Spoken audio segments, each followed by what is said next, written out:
এক বছর সম্পদের মালিক থাকা সম্ভব। আপনার কাছে আমার কাছে সেই সম্পদ কতদিন থাকতে হবে? এক বছর। কিন্তু কুরবানি ওয়াজিব হওয়ার জন্য যাকাতের যে নিসাব 52.5 তোলা কিংবা ভরি রূপা অথবা 7.5 তোলা সোনা অথবা তার সমপরিমাণ মূল্যের অতিরিক্ত সম্পদ অথবা তৈজসপত্র, এটা আবার কি?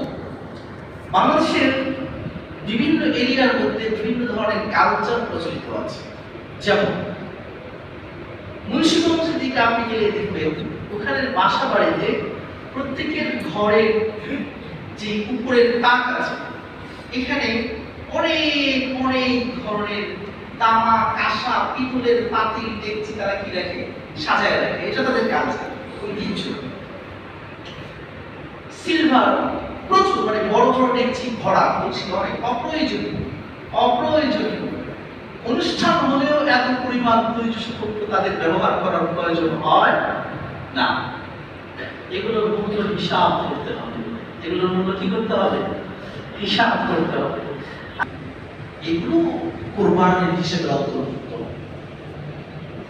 এই সমস্ত সম্পদ মিলিয়ে যদি আপনার 52.5 তোলা রূপার সমপরিমাণ হয়, সেটা এক বছর থাকতে হবে না।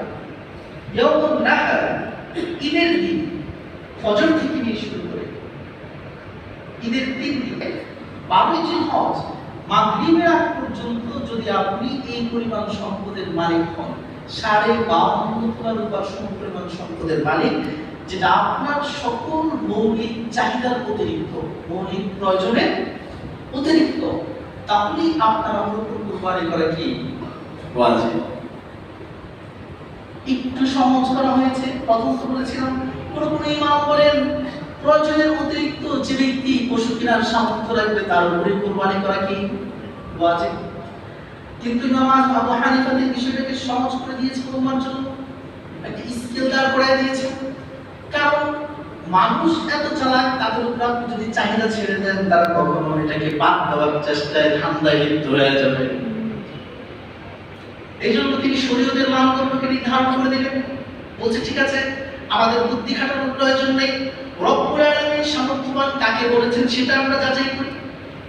সম্পদ কারা কি পরিমাণ কামাই করলে ধনী হবে, এই স্কেল আল্লাহ পাক আমাদেরকে বলে দিয়েছেন কি দেন নাই? কে ফকির আর কে ফকির না, কে চাইতে পারবে, ভিক্ষা করতে পারবে, কে যাকাত খাইতে পারবে।